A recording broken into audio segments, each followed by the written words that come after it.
Será que os grandes bancos brasileiros estão falindo? Será que é hora de vender suas ações? Talvez, ao ouvir essas perguntas, você pense algo como: que história é essa, Ramiro? De onde é que tu tirou essa ideia aí, maluca? E eu te respondo. Recentemente eu vi uma série de vídeos no YouTube que falavam sobre isso. Vídeos de bons canais, do Raulzão. E aí tem muitos vídeos falando sobre um tema. Esses vídeos têm bastante alcance, é sinal de que essa é uma preocupação real de vários investidores. Ainda mais no contexto atual da economia brasileira. Ainda mais nesse cenário em que vários bancos estão divulgando aí os resultados do quarto tri de 2024. E aí várias perguntas surgem como: poxa, será que esses números divulgados pelos bancos estão tão ruins ao ponto dos investidores precisarem se preocupar e precisarem vender suas ações? É hora de vender e se livrar dos bancões? Ou será que isso aqui é muito mais alarmismo e ainda tem banco que é uma oportunidade, em especial para quem está focado em investir com foco em dividendo? Enfim, é tudo isso que eu vou te responder nesse vídeo. Se você gostou da ideia, deixa o dedo no like. E eu quero começar te situando. O que está acontecendo com os bancos? O que está acontecendo é o seguinte: tem portais de notícia, de credibilidade, levantando essa questão curiosa, possível falência dos bancos. E qual argumento estão sendo levados nessas notícias? Bom, recentemente o Banco Central anunciou a falência de 2 bancos. A BRK Financeira e a Portocred, que passavam por dificuldades financeiras, tiveram fechamento decretado pelo Banco Central e entraram em liquidação extrajudicial, encerramento forçado de uma empresa do setor bancário. Agora, o que isso aí tem a ver com o mercado como um todo? Bom, se tem banco quebrando e tem várias ações na bolsa de bancos e tem muitos investidores que têm ações de bancos porque principalmente nelas são bons cases de dividendos, isso gera um sinal de alerta em muitos investidores. Lembrando aqui que essas quebras, elas aconteceram alguns anos atrás, mas que naquela época, investidores foram atrás do seguro do FGC e encontraram dificuldades em acessar o aplicativo por conta do alto volume de acesso, ou seja, tinha muito investidor que tinha CDBs desses bancos, dessas instituições que quebraram, e tentaram lá resgatar esse dinheiro no fundo garantidor de crédito, que, para contexto, garante aí ressarcir o investidor em até 250 mil investidos em um CDB, ou uma RDB, ou uma letra de câmbio emitido por um banco ou instituição financeira. Claro que no final tudo deu certo, o FGC logo ressarciu todos os investidores, o FGC é uma instituição privada, mas o fato é que surge um temor sobre os bancões, aqueles que são grandes demais para quebrar, aqueles cuja eventual quebra causaria uma catástrofe financeira. Eu estou falando aqui de Banco do Brasil, Bradesco, Santander e Itaú, por exemplo. Falando nesses bancões, muitos logo associam eles ao fato de que os bancos digitais, como o Nubank, o Banco Inter, por exemplo, vêm crescendo muito rapidamente e vêm tomando uma parte do mercado dos bancões tradicionais, e em especial uma parte do mercado mais nova, né? Uma galera mais jovem, abaixo dos 40 anos. Eu, por exemplo, uso o Banco Inter. E é um banco aí que tem acesso e funciona bem para mim. O Nubank, por exemplo, já criou diferentes categorias de clientes, incluindo para alta renda. O C6 fez a mesma coisa, lançando o Grafini, uma categoria para clientes com mais de 5 milhões. Enfim, tá vindo competição e com isso os bancões precisam se movimentar. O Bradesco, no meio do ano passado, precisou dar passos importantes para uma transformação digital. Um desses movimentos foi migrar os servidores em nuvem, aprimorar o aplicativo móvel e também contratar novos funcionários para a área de tecnologia. Ainda afirmou que pretende dobrar o número de pessoas no setor. E aí, qual é o ponto aqui? Voltando de novo para a tua dúvida, que é: vale a pena investir em ações dos bancões? Bom, o ponto é que esses movimentos, como o que eu te exemplifiquei do Bradesco, eles não vêm de graça, né? Primeiro, eles são difíceis de serem feitos porque envolve toda uma transformação da cultura da empresa, e segundo, porque eles geram custos. Ninguém faz tudo que eu acabei de mostrar de graça. E se a empresa aumenta os custos e mantém todo o restante igual, mantém toda a estrutura de receita, ela reduz a margem, ela reduz o lucro. Se ela reduzir o lucro, a não ser que ela distribua um percentual maior do lucro em dividendo, ela reduz dividendos. E aí os investidores ficam tristes. É só isso, Ramiro? Não, tem outra questão aqui, que é que o Brasil está entrando numa crise. E uma crise gera uma maior inadimplência dos clientes. Na média, o percentual de devedores acima de 90 dias foi de 3% na carteira dos bancos brasileiros.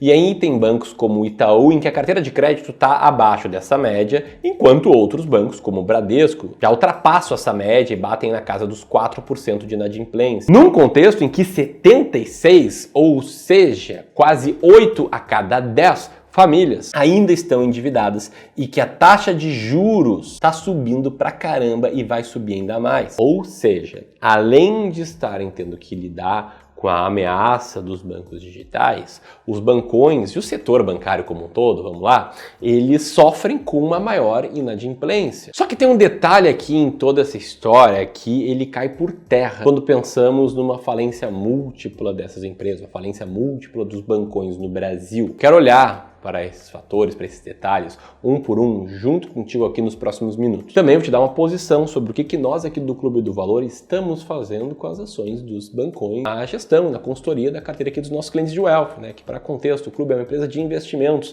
que atua hoje cuidando de mais de 3,5 bilhões de reais do patrimônio dos nossos clientes, ajudando eles a tomarem decisões de quais ações comprar, quando vender, quais ativos de renda fixa comprar, quais CDBs comprar, enfim, decisões para construir uma vida com muito mais dinheiro, com muito mais tranquilidade financeira. Nessa altura do vídeo, talvez você esteja já compreendendo o cenário e talvez já esteja se perguntando algo como: poxa, Miro, me diz aí, tu acha que essa situação vai piorar? Tu acha que não vale a pena investir em ações dos bancos? E se eu estou investindo, estou correndo risco demais? Eu vou te responder isso, mas te adianto que a resposta que eu vou dar aqui é uma resposta genérica, uma forma de enxergar o mercado, uma forma de tomar decisões de investimentos que você vai ter que interpretar para a sua própria realidade, quando, na verdade, só existe um caminho de te dar uma orientação mais personalizada. E esse caminho é te colocando para conversar conosco, te colocando numa sessão de consultoria de investimentos gratuita com um especialista aqui do Clube do Valor, coisa que a gente está conseguindo fazer atualmente para quem já tem mais de 250 mil reais para investir, ou seja, já está acumulando patrimônio, está fazendo aportes ali, ou já passou dos 500 mil, ou do primeiro, segundo, quinto, 10º milhão. A sessão de consultoria gratuita é como se fosse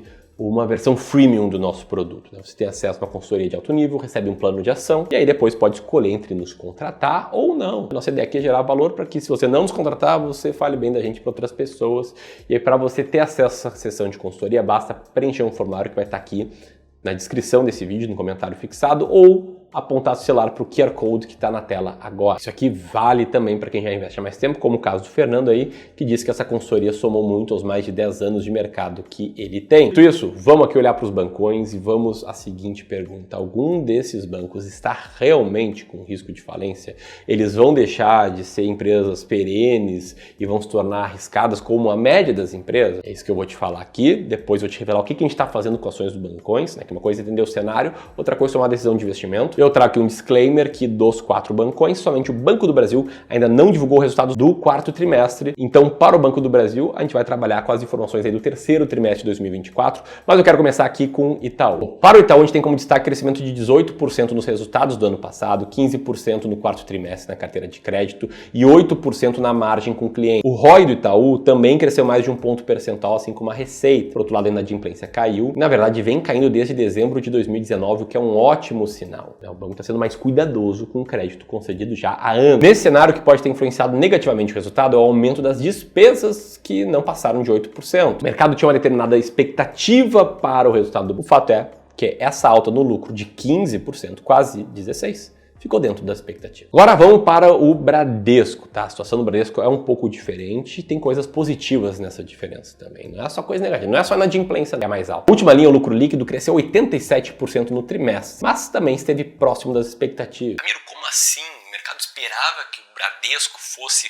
quase dobrar o lucro? Sim, o lucro líquido acaba sendo uma medida um pouco distante do que é um resultado operacional de uma empresa, porque muitas vezes alguns fatores não recorrentes, não tendem a se repetir, afetam bastante o lucro líquido. O lucro líquido do Bradesco tinha sido muito afetado no 4º tri do ano passado, no 4º tri de 2023. Aquele ponto negativo que não afetou no 4º tri de 2024 fez o lucro crescer bastante, por isso foi dentro das expectativas com uma alta tão grande. E aí outros destaques interessantes, né? Aumento na carteira de crédito, ampliação da atuação dos canais digitais, aquisição de 50% do banco John Deere. Apesar de ainda acima da média do mercado, teve uma queda na sua inadimplência de 90 dias. Agora, se tratando de risco de falência, estamos longe, né? Nada de errado aqui, então vamos para o Santander. O lucro cresceu 74%, mesma lógica ali do Bradesco. Margens cresceram, comissões também, custo do crédito caiu, gastos até subiram um pouco. As carteiras de crédito também cresceram, exceto no segmento das grandes empresas no comparativo anual. Nos devedores acima de 90 dias estava tudo estável, 0,2 pontos percentuais acima da média do mercado. Os números surpreenderam o mercado e ficaram acima da expectativa. E a Genial Investimentos chegou até a fazer um upgrade e recomendar a compra das ações do Santander. Bem, me parece longe de quebrar.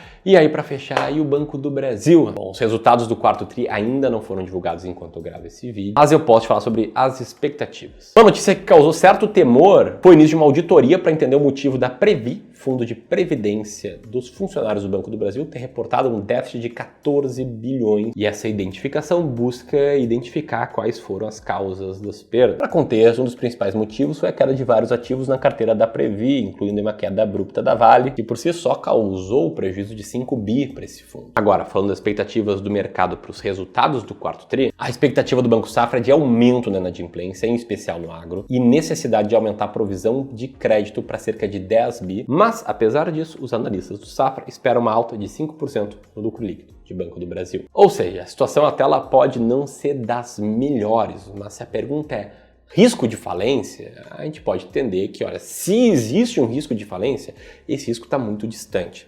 Agora, uma coisa, tudo que eu te mostrei até aqui. Outra coisa é a decisão que você vai tomar para sua vida, para sua carteira de investimentos, para preservar e multiplicar o seu patrimônio. São coisas diferentes. E talvez você esteja se perguntando, poxa, então, Ramiro, você está longe de falir? Por que então o Bradesco caiu 7% no último ano, o Banco do Brasil ficou empatado no 0 a 0, o Santander caiu 4% e o Itaú, que subiu menos que a Selic, subiu 7,5%. Será que mesmo assim está valendo a pena investir nesses bancões?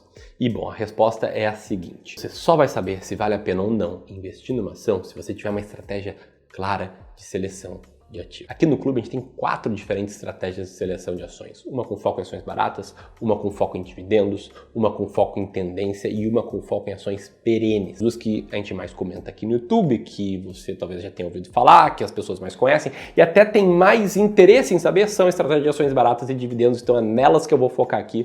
A começar pela estratégia de ações baratas, que é resultado de um filtro que passa por vários fatores, sendo que o primeiro fator é excluir empresas do setores em que a gente não consegue calcular o múltiplo de valor que a gente usa, como os bancos. Lembra que eu falei que o lucro líquido acaba sendo algo, às vezes, muito distante do operacional? Pois bem, é muito difícil de calcular o lucro operacional de um banco, porque toda a estrutura de DRE de um banco é diferente de uma empresa comum.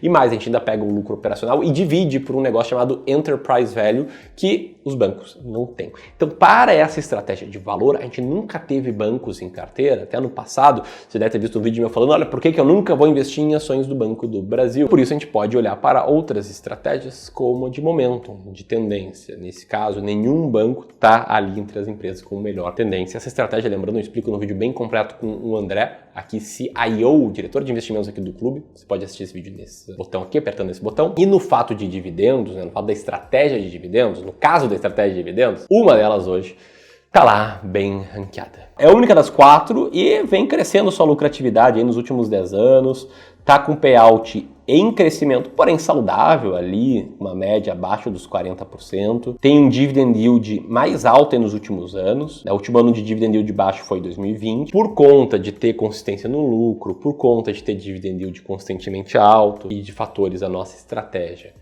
Máquina de dividendos, que você pode conhecer melhor baixando o e-book no segundo link aqui da descrição, tá? Aí vai ter todo o passo a passo da estratégia, todo racional, 7 ações que mais estão bem ranqueadas nela, etc. Então, lá você vai ver que um banco passa esse rol de 10 principais empresas da máquina de dividendos e esse banco se chama Banco do Brasil, cujas ações têm código BBAS3. Então, concluindo aqui, eu não vejo um risco de quebra generalizada nos bancões, vejo sim talvez um futuro um pouco mais desafiador, com mais concorrência, com custos maiores, no curto prazo com uma inadimplência um pouco maior, mas longe de quebrar. Cara, os bancões têm dezenas e dezenas de bilhões em caixa, geram um lucro líquido muito relevante, uma geração de caixa muito relevante, muito distante de uma quebra do meu ponto de vista. Agora, ainda falando sobre o meu ponto de vista, o que mais importa aqui nessa tua jornada como investidor é ter a estratégia certa para investir. Não é saber qual banco comprar, nada disso. É ter a estratégia certa. E você pode ter uma estratégia certa para ti. Se conversar conosco, o link aqui para você preencher um rápido formulário de aplicação. Ou se você quiser aprender por conta própria, tem um vídeo secreto aqui no YouTube, que eu vou deixar o link aqui, que eu explico passo a passo a nossa estratégia de alocação. Te recomendo assistir. Um grande abraço e até mais.